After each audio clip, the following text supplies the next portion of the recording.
The views expressed and opinions given by the individual hosts and their guests do not necessarily reflect those of Z-Talk Radio, its affiliates, or sponsors.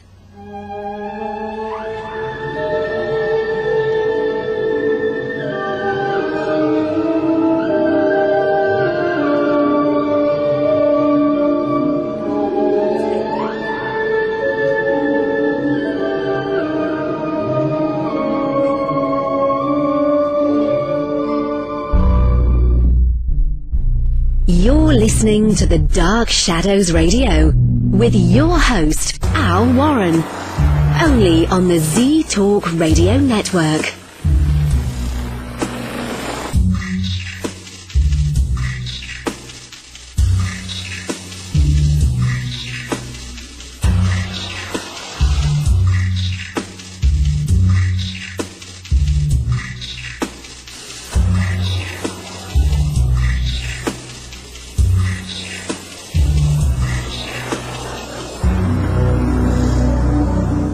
Thanks for dropping by the Dark Shadows. I'm your host, Al Warren. Tonight we have the sexy devil himself from Chicago, Winter Lake. We're going to talk about black magic and what it's like to be a Satanist in the Luciferian way. Right after these words.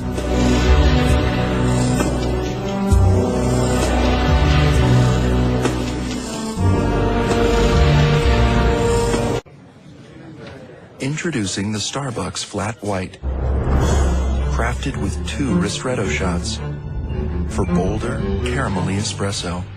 Whole milk, steamed to a sweet, velvety microfoam.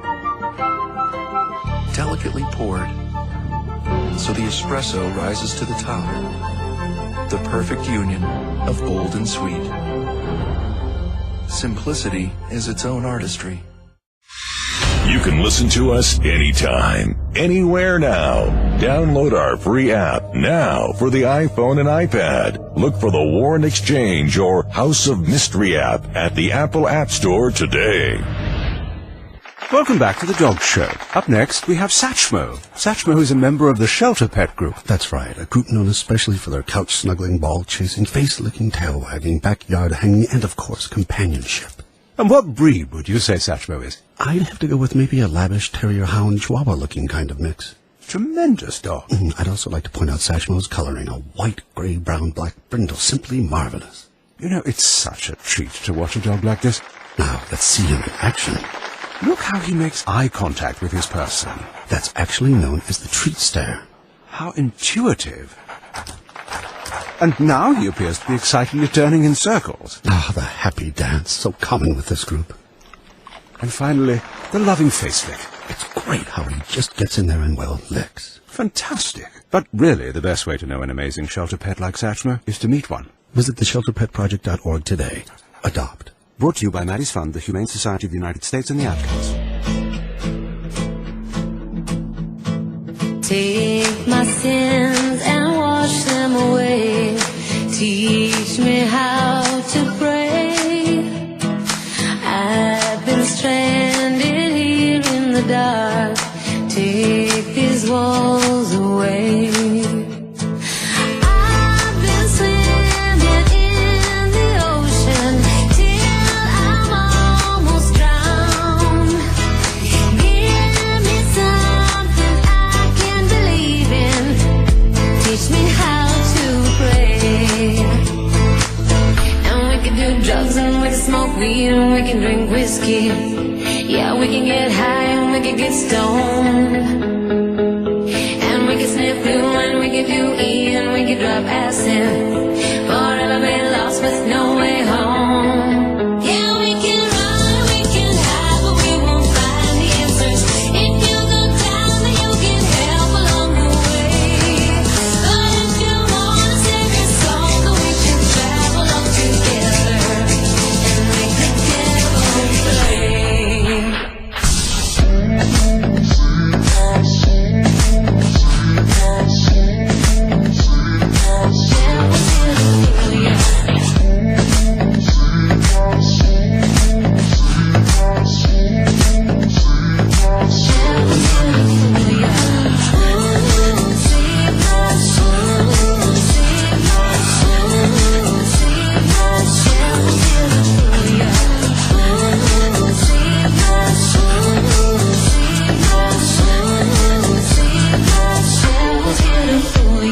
Oh, it's not nice to fool Mother Nature. Right now, I don't feel too agreeable. Wow, what's that aftershave you're wearing?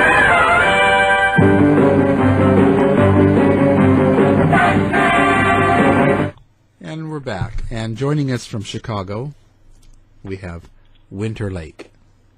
Thank you for coming on the show. It's great to be here. How are you today? I'm pretty good, actually. Pretty good. Great now that I'm talking to you. Oh, well, thank you. That's very nice. Yeah. I have to ask, now your name, Winter Lake, is such a cool name.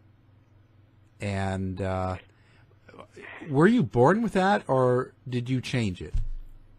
No, it's just my writing dialogue name. I have a real name, yeah. No, Winter Lake was just something that it was with me and kind of in my poetry, because I do write poetry and music. So it was something that I just evolved with. It wasn't anything that I was born with. Yeah. So, where did you come up with the name? Was there something that inspired you? Was there some writing or something else? No, not really. I really don't care about names, ironically. Names really don't mean a whole lot. And it was just something that kind of evolved. And I liked, the last pronunciation, Lake, which is my real last name, ironically admitting that. It's Nordic roots, it's Germanic roots, it's a lot of things. So it's, with the double A's in it, it brings out like all of the old ancestry, that my heritage is. And I've traveled over there, been all over there, and I just feel at one with it. And, I'm kind of a gloomy person. Don't mean to be.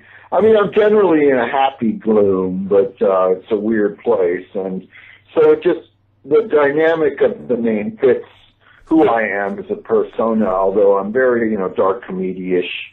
I do have a real strong sense of humor, and I'm a real person, I really don't care about ego, ironically.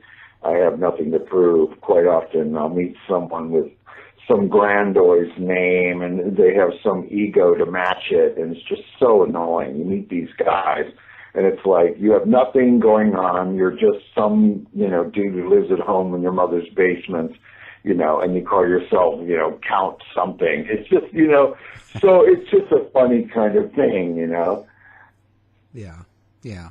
And so now, let's take me back to where you grew up, and was there something in some event or some happening where you started to get into more the satanic black magic area of your life? Well, I was born into it myself, just found it. My heritage, really ironically, it's been hit or miss. Most people in my family aren't this way, but I ironically just embraced it. It happened at a very young age. I would say about 5 years old. I got into a real strong interest towards the dark side, or whatever you want to call it.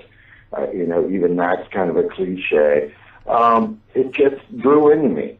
I have had events. I've had supernatural events my whole life, and that proclivity led me in. You get into seeing things, and mostly these things are on vibration. I felt things, and then I saw signs and synchronicities in life.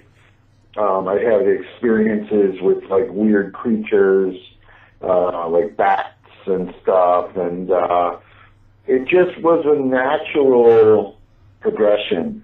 And then I got into it stronger in my teenage years. I started reading a little more. I started educating myself a little more. I found that other people shared the same kind of proclivity, and just went with it, And then I began to realize truly that I garnered power, that I really could, with my sheer desire, manifest a lot of things. And things were happening for me. Doors were opening for me.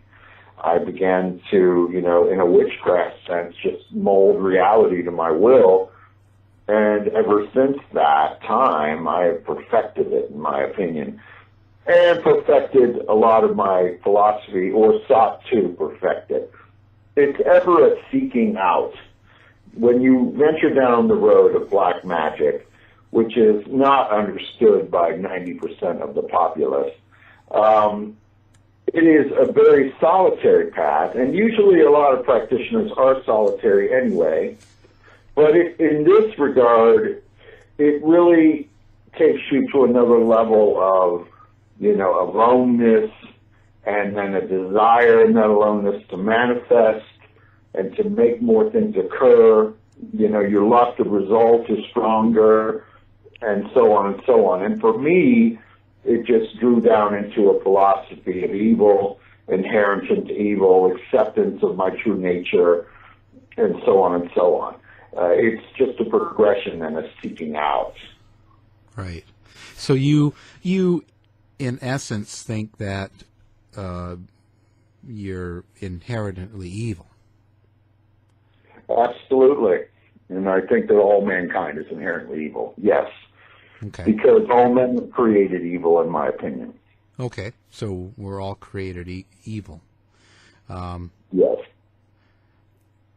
So with that in mind, why do we do anything good then? Good is a part of altruistic aspects of a lesser evil. Man deprived is beast. It's just a very subtle instinct within us all. As we look at our cordoned and conditioned reality, especially through slave religions, it seeks to control and keep us in our order. My grand question for my philosophy was, if we remove the boundaries of law, why are we at each other's throats? Why do we want to kill each other off? Therein lies my whole aspect of my philosophy, and I realize that mankind is evil. Because once you release these cordons of law, which we've created around ourselves, we're just automatically these barbaric monsters. We just unleash our will, and we just go at it. And even if you're altruistic and you choose to try to have a lesser path, it becomes very reactionary. So you could be a person that plays with flowers and sits under a tree, but others will come for you. So you will react to this action, reaction, evil on evil kind of force. I think that mankind is leading itself from a civilized evil, which it is in currently, into a more perfected evil. The more perfected evil probably will not occur until after a grand holocaust, because as we overpopulate ourselves out of existence, things will begin to run out. Mankind's tension becomes more intense. Then we're at each other's throats more. Thermonuclear war, which is inevitable, occurs. And then it just becomes this experiment. And from that experiment, in my super consciousness and others of that nature would rise to the fore of that celebration. The whole darkness of the aspect would envelop mankind into a more Aryan society, a more perfected evil. Because mankind by nature is technically very vile. Overall they do the most barbaric things, especially when law is removed. And there's a reason why law exists. Law exists to keep the instinct of evil, which is inherent within ourselves, in control. So it's just a philosophy that I have evolved into and I've experimented on. It moves on into its own reality and it's ever perfecting, if that makes any sense. Yeah, actually, I understand totally. I get it. Now, how could you bring Satanism into it? Satanism, by its fundamental nature, is that aspect of evil. Now, there's different philosophies on Satanism, from self-worship, theistic, and so on, and all of these other types. But in my definition of what Satanism is that the embrace of the evil nature for the selfish intent of the magic user, the person that intends to have his own result occur in society. Now, I just call a spade a spade. Yeah. Satanism is God, it's power, it's all-encompassing, it's a reflection of a creator. But in my opinion, we are all one in the dark spirit, that we are already merged throughout the universe with this ever-flowing satanic consciousness, that there is never a severance, that we are always one with it. Hence, we are one with whatever created us, an inherently evil God, or whatever you want to call it. That God could be called Satan, but it's not necessarily something that you would worship. You are already at one with. It has never been a separation or even a need. Now, there are atonement, incantations, and powers that make manifest in this current society, in this current space and time. Now, you could even get into quantum thinking, and you could even say that all of this has even evolved and happened before, even unto our own deaths, and we are just living out in loops of time, and so on and so on. All of this still flows within satanic consciousness. It is eternal and forever. So I may be talking in very large terms, but very simply it is Satan is a power, it's a name, it's a manifestation of that which I would call the force or the satanic consciousness throughout the universe that is evil, that we are in one with. Now, it could be Asmodeus, it could be Pazuzu, you could call it by any name you want. These are just things that man do to give labels to things in order to understand certain things. However, on the other side of it, about 80% to 90% of society on a whole rejects the evil nature of themselves. They aspire into a lesser evil and they return themselves as good creatures, and so on and so on.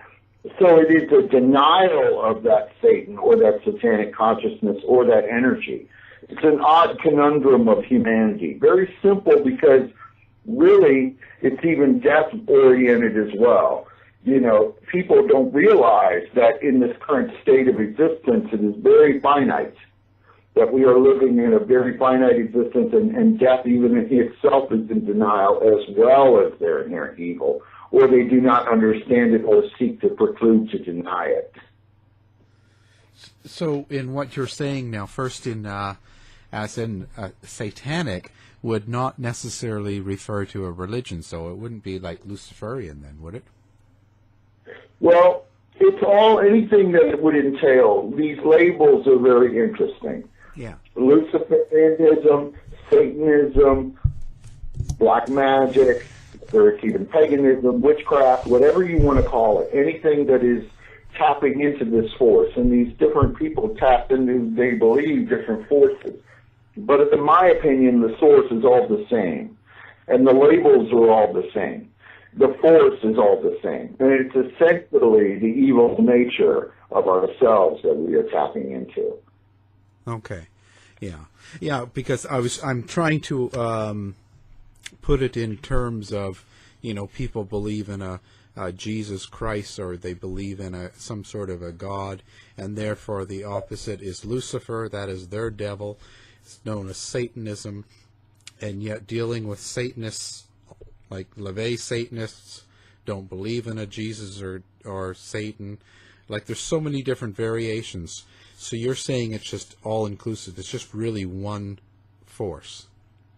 Everything is one force. The dynamics of messiahs have come and gone. Everyone always seeks exterior of themselves. Everything is within. Anton LaVey, I knew him when he was alive. He was into atheistic Satanism. That is basically essentially death worship and self-worship. It was like everything is you have in the here and now, and the materialism, that's all you need to have. Death is a great abstinence, and that's something in a fatalistic sense. Now, that's a great way to live, too, because if you're fatalistic, and I am very fatalistic, then you live every day to your tallest and highest potential, And there are different other aspects, but yes, the philosophy is divergent, and it moves around even from altruism to Christianity and so on and so on. But you'll also get into the dynamic like with the whole Muslim onslaught thing, where we believe the truth and that everyone else who doesn't believe is going to be under the cudgel, the hammer of death.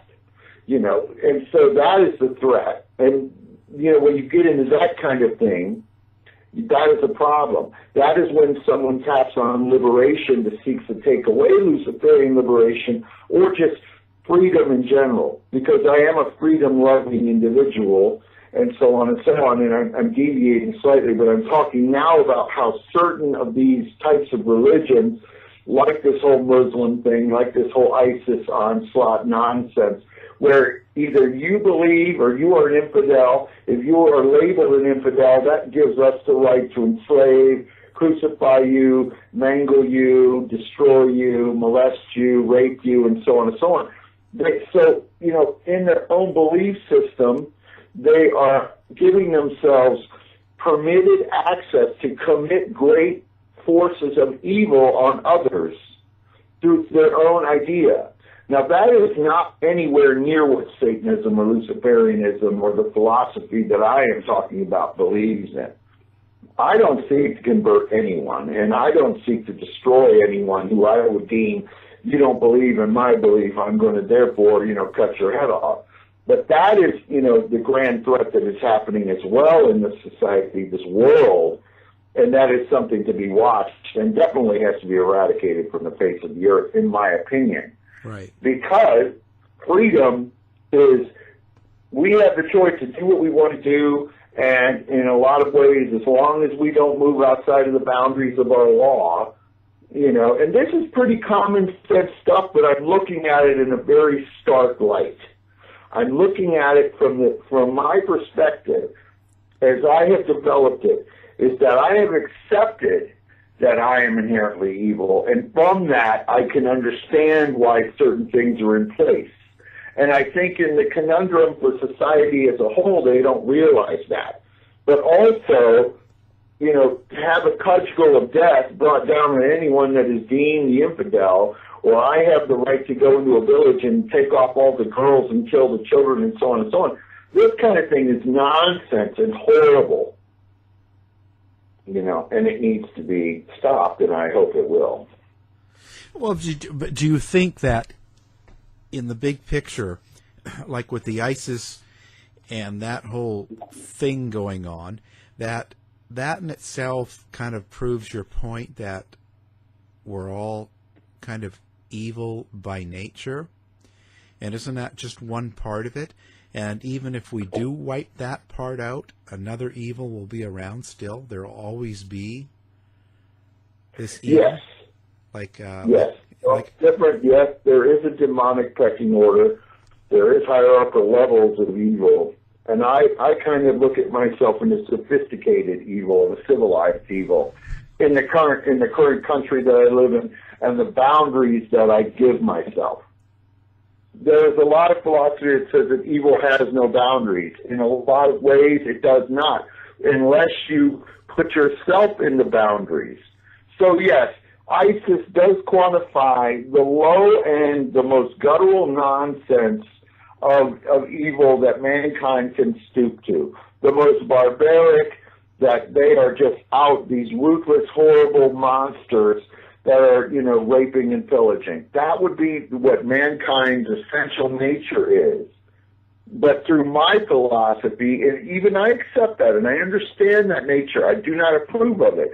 I think that we need to become civilized, and I think we need to become more perfected in our evil. And it would take us to the farthest edges of the universe to get off of this rock, and we could fulfill our destiny and conquer it. You know, because it is our will as humanity to go out into the universe and conquer. But to do this in this guttural, horrible, barbaric sense is not really the way. It's not, and especially unleashing it on fellow humanity, because I don't really deem racism, you know, I think all humanity is the same. I think racism is a waste of time.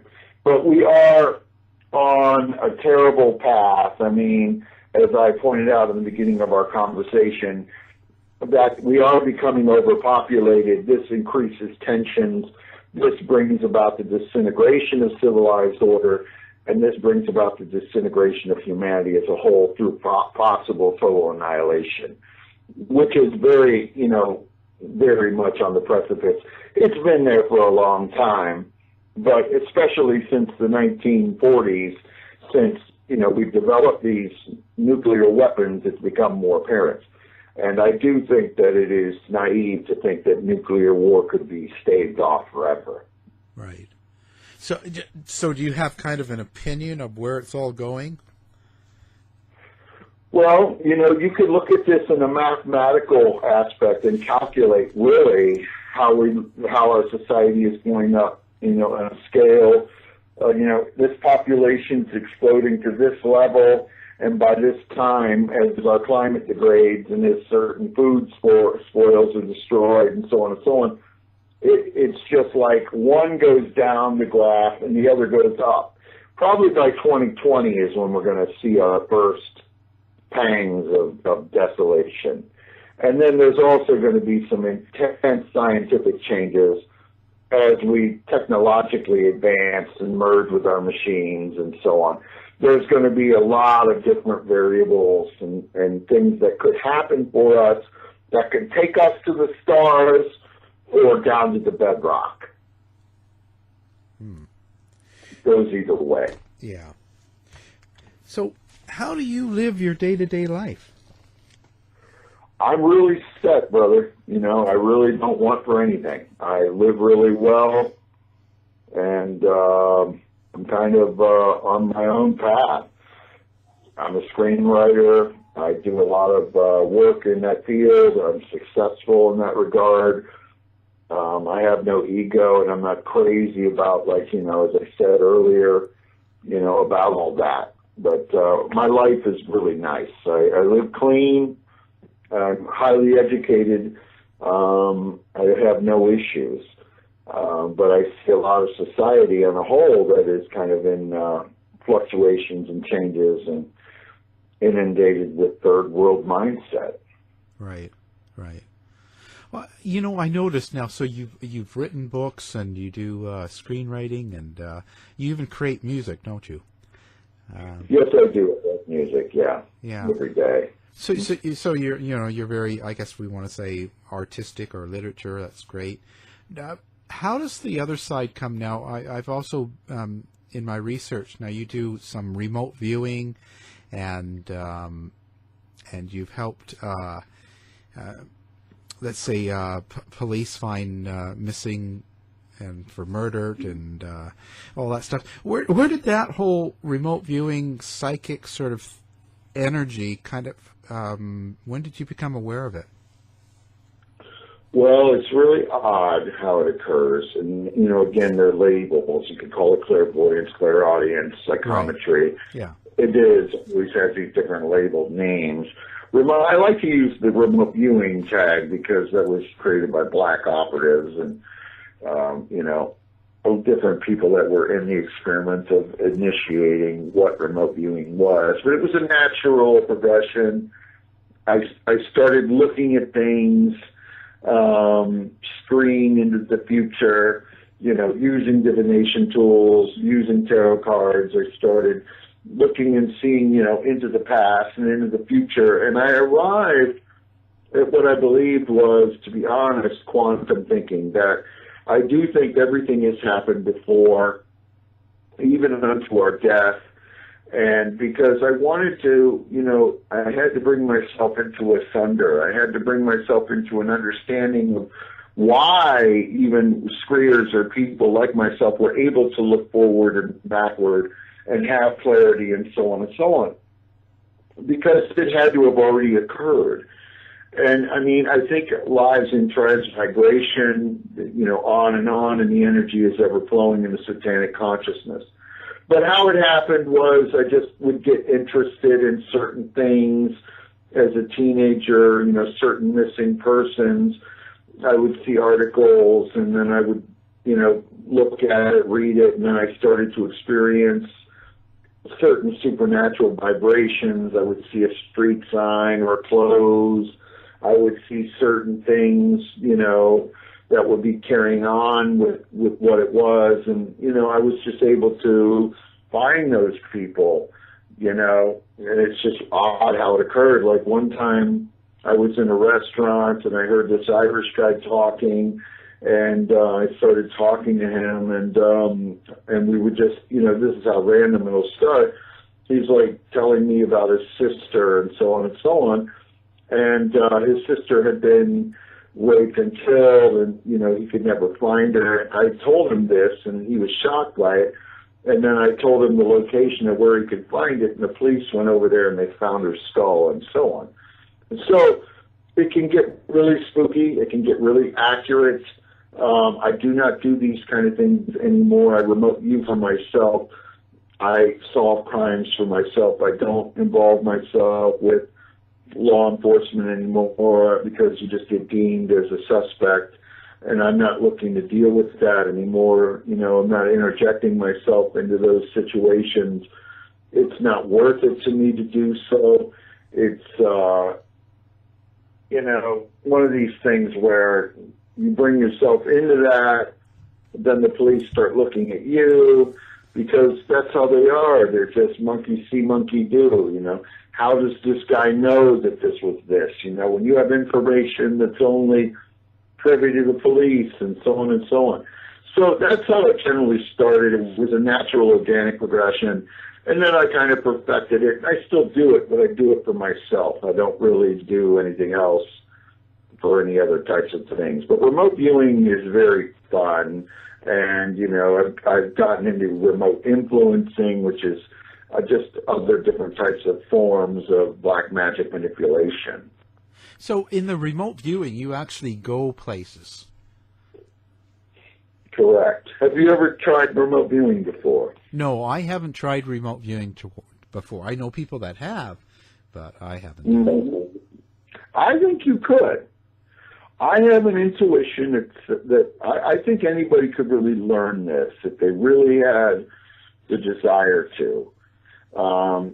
It begins in simple ways where you see objects and so on and so on, but then you begin to pick up on vibrations, and you run with those initial vibrations and feelings and visions and so on, and then you can actually see things. And it's just, I think, the evolution of mankind striving to become more psychic, to utilize more of its mind. Yeah, and that's sort of, I think, where we're going as mankind, if we survive. Yeah, right. Yeah. And so, a little bit deep there. I know, man. Yeah, well, so what is the part of the black magic? So, how does that fit into this? Like a little bit more specifically, where does it come from, and how do we use it? Well, black magic is, again, a term that I use for my own personal advancement. It could be witchcraft to somebody else. It could be white light projection to someone else. It could be anything to anyone else, but I choose to call it for what I feel it is. It's harnessed from a projection within the will of society, the will of nature, to manipulate it to your own personal adventures. And black magic, I just call it that. That is the form of magic that I practice, and it's brought about through evoking elements within the universe, whether it's Beelzebub or Abaddon or any of these forces, by whatever name you want to call it, but you're evoking and breaking the reality that you exist in. And you call into yourself just anything that really you want to manifest or desire. I mean, it's something that is not for everyone, because they typically want to have a watered-down version of something. No one wants to be that direct. They're very terrified of it, and they should be, because black magic, from the point to beginning, in my opinion, is you are accepting your nature as evil. You wish and want results. You want to be a millionaire, or you want this certain girl, or you want to have certain things happen in the political spectrum, or you want to manipulate your enemy, you want to destroy your enemy. These kind of things are all fascinations with certain people and their fascinations with me. But through black magic, you can make these things happen. But you have to really kind of ardently focus your own mind, your will, your energy, tap into what it is, which is not for everybody, but I call it what it is because it is what it is. And I think evil is that core force in the galaxy, in the nature of things.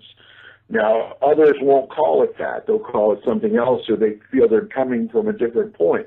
But as I said, I feel that I'm at one with it. So that is where black magic would come in. It's lust for results, it's incantation, it's casting curses, it's releasing people from curses, which I can do. You know, it's telling them their future, it's setting a course out for their whole world, or it's, you know, letting them look and see what their lover is doing, and so on and so on. There are so many different angles. It's psychology, psychometry, it's social. It covers every spectrum of the human adventure. So what would you use black magic for as a person? Like, as in black magic spells, or is that to hurt other people or help yourself? Well, you can. I mean, especially in you know, climbing the corporate ladder, you know, you can hurt others, get them out of your way, you know, or you can help yourself, try to manifest your account to have, you know, thousands of dollars, if not millions. You know, you have to combine these things with action. Ironically, I'll meet a lot of different types of practitioners, and they'll ask me, why am I successful at this? It's so dangerous. You know, supposedly believe in repercussions, which I do not. I do not believe in karma. I think karma is a conditioned herd lie that is told to the sheep in order to control them. If karma existed, mankind would have been annihilated a long time ago. But you just essentially beckon and want things for yourself. You want to have, you know, and live high and live good, so you would project magic for those ends. Now, do you know a lot of other people like yourself? Very few. I mean, it's rare that I meet a really strong practitioner. Very rare, ironically. A lot of times, as I said earlier, a lot of these guys or girls, they have egos that are just way out there. They think they're just empowered with some kind of supernatural energy, which they probably are, but they've let it go to their head. Because once you start down this path and you believe that in your passion, your desire, your will, and you believe all of these things, and you know, if you've researched the philosophy, you know, you've gone into 5,000 years of philosophy and so on and so on, and you've looked at human nature and you've accepted certain things, they just get these boisterous egos. So really, you can't hang out with them. They're not fun to be with. They do not have sense of humors. They're not social, you know. So, I mean, it's rare that I would meet someone like myself. It is very rare. I have met a few people that are, but it's not as prevalent as you think, a real deal practitioner. Wow. And so how does this affect your life? Like, how do you live your life in the sense of, do you believe in marriage and being with one person and having children and doing that standard life that's sort of promoted, you know? Well, I mean, it's not for everybody. No. You know, I have nothing against being in a relationship with one person, and I don't have any against people that want to have children who do it. For me, personally, it's not for me. Just like I won't put on corpse paint and pretend I'm some death metal person. You know what I mean? I mean, I'm not putting on a show. You know, if you saw me on the street, you probably wouldn't realize what I'm into, you know.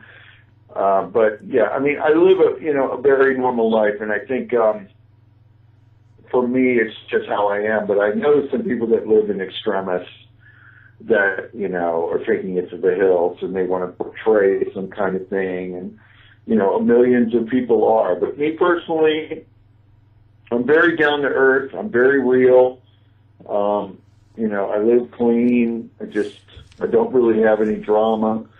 So it's pretty status quo, As I said earlier, I really want for nothing. Huh. And so now, your books. You've written 5 so far. Now, primarily, what are they about? What's your goal in writing a book? Well, I'll usually come at it from a standpoint of interest, and I've actually written 8, and I don't correct people, and I apologize, but I've actually written 8 on the topic of Satanism, Luciferian, and black magic.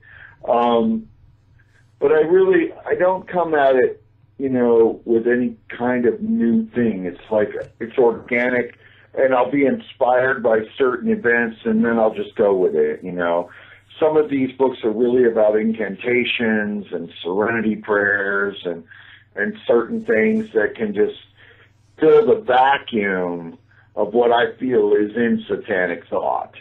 That was really and is basically the goal for all of my work. I think there is a huge gaping hole in it. I don't think people are educated in it, and so I'm taking on the status of philosopher and kind of bringing to the fore real, material that people can understand and look at and take away from. And I can feel it. I mean, you can feel it when you write and you are really into this craft and you feel people praying and working on your stuff. It definitely is a very powerful feeling. And I can see how you could become an egomaniac and it can go to your head. But each book comes from its own natural, organic progression. I'm working on one right now which goes into a more perfected evil, more perfected black magic. It's called Black Magic Excelsis, Black Magus Excelsis, which is about, being on high, elevating yourself, and so on and so on. It's beyond, new think, or it's beyond like self-help nonsense, in my opinion, or some kind of power dialogue, live from your pain and all that. That's all been done before. This is about more garnering your oneness with the nature of the universe and so on. But, each one of the books has its own little take on things and its own little adventure. But it was started from a very organic place. Huh. And now, when you're writing books about this and Luciferian, and have you had reactions from different Satanist groups themselves? I think all of them have my work, and I think they're all just kind of curious about it. And I don't know how well they really feel about it, and I really don't care. It's not for everyone. It's not for every Satanist. It's not for really trying to convert or anything. I'm just, looking at it from a philosopher's standpoint. I have gotten great feedback from certain ones. People like it in general. I'm sure that it's, not accepted in whole, because I know different types of Satanists really, as I've said, are kind of ridiculous to get along with. It's kind of like herding cats or something. Everyone is just really out for themselves, and I don't know if unified Satanism is ever possible. There is, great power in unification, but it's inherent within Satanism that you get into these hierarchical orders, a demonic pecking order, and so on, where people always want to have a one-upmanship and so on and so on. I'm trying to, through my philosophy of Satanism, to get away from all that. I see that all as a waste of time, because it doesn't get anyone power and it doesn't make anyone a lot of money. It just becomes a stupid bitch fest. Yeah, there's really nothing that comes out of it, being a high priest or whatever that is. Yeah, everyone's got that label. Everyone is a high priest. Everyone is some kind of, renewed guru, or they know the way. These people are breeding like rabbits. kind of like these ghost hunters, you know.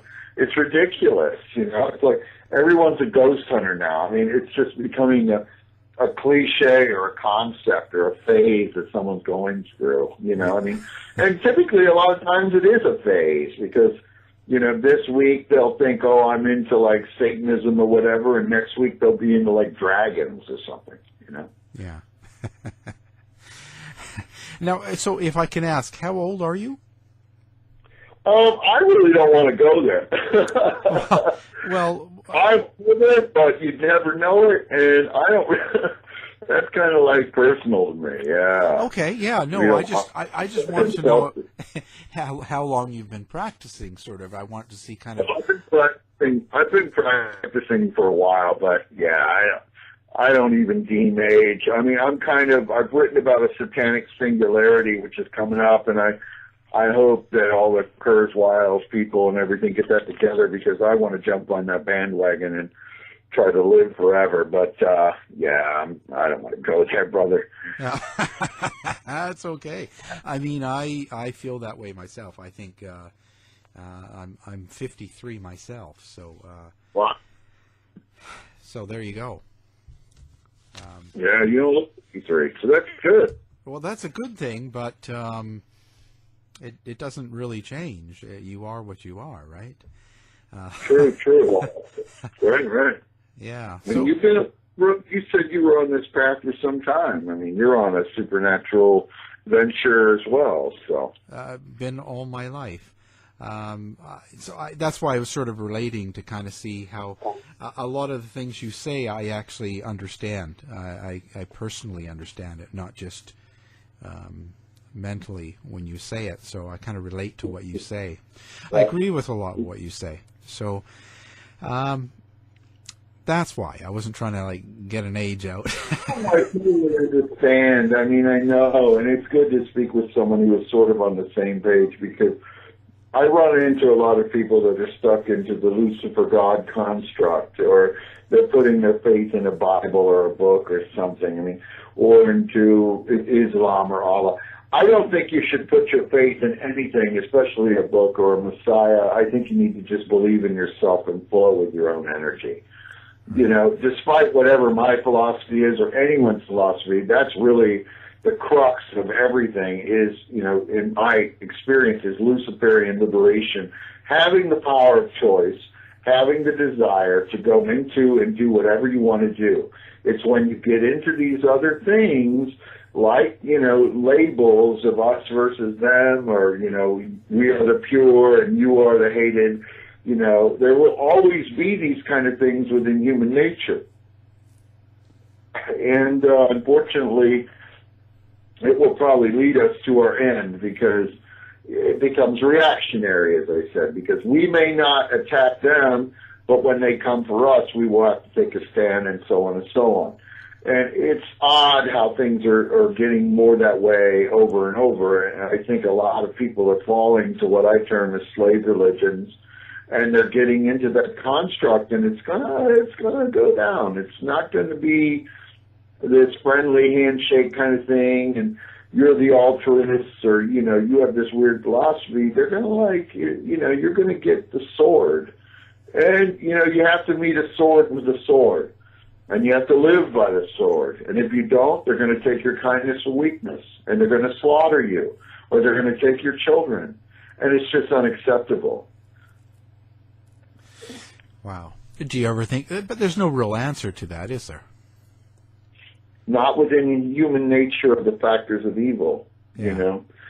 You know, sheeple are in the whole conundrum of their building their construct. Their whole nature is almost at this point totally into false celebrity reality and, you know, consumerism, and it's just a cycle of death and destruction, which is eventual, because as things begin to run out, then the true nature of man, is the instinct, is going to come to the fore, which is essentially survival, but it means that we survive and you don't. Or, you know, and they label, and it's just going to be a horrible experience, you know, because they're putting their faith in a lot of these things. But the whole nature of mankind is a festering time bomb. You know, we are 7 billion terrible. You know, we're sheeple of the lie, and soon there's going to be children of the purge. You know, where everything will have to be finding its consummation through an apocalypse, and it's unfortunate because really it would be nice to be the guy with the flute who sits under the tree and no one bothers him. But unfortunately, you're going to have savages or whatever, and they will come for him. So even though his opinion, he may be a pacifist, and I personally don't think there are anything in a form of pacifism is acceptable to me, because I think pacifism is cowardice, in my opinion. But, you know, let's say he is, or that's his path, they will come and kill him, or whoever they are, when those events begin to transpire in an apocalyptic downfall. So, is there anybody that you pray to? You know, I am at one with. Prayer is, I like the word prayer. I like the word incantation. I like the word evoke. You know, I use a lot of this stuff within my books. I don't really pray to anything. I'm already at one. So, you know, I'm through more evocation. I pray to a satanic force within the universe, if you were to say it like that. But I'm at one with this. It's not necessarily something that I worship. You know, I worship myself, and I worship, you know, the world as it's been given to me and so on, if you were to even use that word. But, you know, technically I really don't worship anything, and I'm just kind of at one. It's kind of like an H.R. Giger painting. You know, everything is so intertwined and interconnected that the beauty of the darkness really shines through.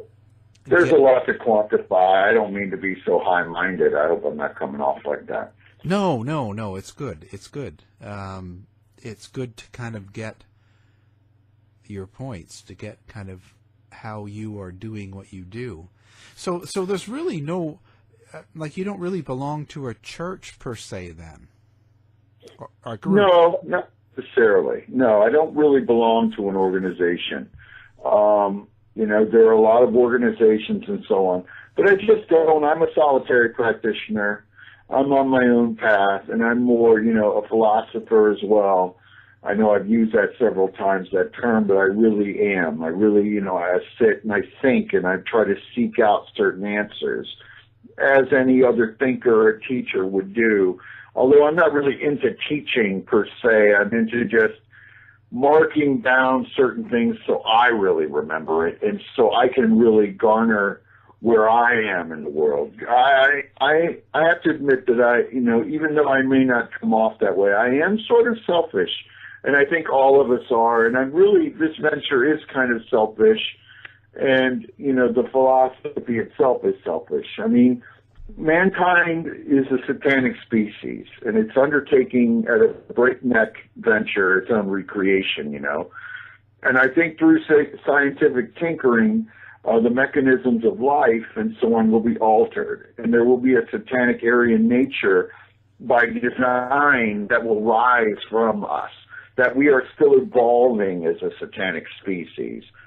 You know, that this isn't our end road. Even though we may experience an apocalypse, it may perfect us. However, it may lead us to rubble as well. So, I mean, it's not necessarily looking at it where I can just, you know, I want to go into an organization and be a part of that. I mean, there are some very interesting ones. The Satanic Temple is very interesting, although they're more into civic and political constructs. They're more interested in trying to challenge certain laws in the United States, and that's where I say our. I mean, that's where I live, and that's where I experience things. They're probably one of the most interesting things going. But I found that sometimes these things peter out. You know, a lot of these different groups, they come and go, or they don't have the punch that I would want to have. So I just kind of stay solitary. Wow. Well, so where do you see yourself going over the next 5 years? Well, I want to be, you know, very rich still. Most of everything I own is paid off. I guess, want to really live high as much as possible and be sophisticated and experience and write more, and just try to live out the life I have in a very fatalistic sense, because I do not think that we have much longer. Ironically, my vibe on things is, as we overpopulate, and I know I've said this, I think that there is a cataclysm to come. So I'm just kind of living every day like it's my last. And if we can go another 5 years, it'd be great. Well, so you think it's that quick? Well, yes. I mean, we're just going to begin to run out of things. You know, there are certain reality is fast becoming foreclosed. And I think that overall, even, you know, as I said, through scientific tinkering and so on, we might be able to alter ourselves. You know, we may not make it. You know, it's going to happen all within the next 5 years. I think that by 2020, we're really going to be at a settled space. I mean, if someone told me in 99 I'd make it this far, or society would have made it this far, I would have said, wow, you know, I don't know. And even now, as I look at things and events, it's becoming more and more apparent. I mean, you know, look at Israel. It's an enclosed camp where people are all locked in this wall and they're surrounded. I mean, it's just like gates of barbarians are everywhere. It's just, war is like, I guess war has always been present within our society, always been present in our world, but never been with such big toys, you know, and these toys, thermonuclear and whatever, it's just, in my opinion, ridiculous, and we shouldn't even be dealing with that. We should be unifying and going out in the universe, as I said, but we're not. We're really cordoning ourselves off, and it's not a good combination of events. No. So when in these situations like this, do you find yourself trying to change people or tell people this, or do you just sort of sit back and let it happen? I let people in society and the world do what it needs to do in its own progression. I don't have any way or desire to alter it. You know, there's nothing that really can be done. I mean, people are going to run their own course, and they're gonna run their own lie. You know, I mean, it's a different time, and society is shifting. And it'd be great to see that it could go another 20 years or so on and so on. I mean, there's a lot of variables and a lot of things that could happen. There could be supernatural alien contact. There could be anything at any moment that could change mankind at a blink of an eye. But right now, as it stands, mankind is its own worst enemy. Yeah. And so does that put you, does that change you? You pretty much are saying that you live and do what you kind of feel you feel the urge to do, sort of like this is, you know, you're taking care of yourself here, your needs. Right. Now, so does this change you in the fact that, okay, the world's going to end in 5 years, let's just say, or something? Would it change the way you're living now, any? No, because I'm very fatalistic. And I recommend anyone to live every day like it's your last. You want to live at your highest and best. You know, you want to, overcome whatever struggles you have, and just realize that it's a very mortal existence, at least right now. So no, it doesn't really change me at all. I'm gonna probably be on this course, and I'm gonna die with this philosophy. I don't see any significant reason why not to. I mean, as we are right now, it's just a matter of time until we're all gone, you know. But I do, want the world to go forward, you know. I'm just going on a 5-year calculation looking at how things are. But, I mean, I'm not saying that the end of the world will be in 5 years. I'm saying that it's highly, possible that as things progress the way they are, it is very possible that some kind of cataclysm will evolve. But no, I mean, I'm just a fatalist, and I'm living every day like it's my last, and just try to live easy. Don't have any craziness going on. Don't get yourself wrapped up in nonsense. You certainly don't want to end up behind a prison wall or in a gated cell, because life is way too short. Yeah. So then your life day to day is good? You just do whatever you want? You party a lot? Well, yeah, I live it every day, man. I don't party all that much. I don't party any more than anyone usual. I do enjoy a drink now and then, but no, life is really, for me, is very good. I'm not having to answer to any taskmaster. I don't have to worry about, where my money is coming from. I have cars, I have houses, I just kind of live my life and I'm kind of set up, and I have no real ego about it. And, that makes life easier, and that's allowed me to explore this philosophy more and more, having that freedom and having that ability to do that. Yeah. Is there anything that you would change if you could? No, not too much. I don't think so. The things that have occurred in the past, I think everyone has a desire to make some changes, some things that have happened in the past. But overall, then you can get into the question of, well, if you had changed this, then this would not have occurred. So, no, not really. I think everything needs to just lay the way it is right now. Well, it's certainly been interesting. Well, yeah, awesome, and I appreciate it, and I hope that we brought something interesting to the fore today. I think you have. I think it's great. I appreciate it, and thank you for having me on. Show's over for now. Was it as good for you as it was for me? Well, good night. This has been a production of the Z-Talk Radio Network. I'll be back.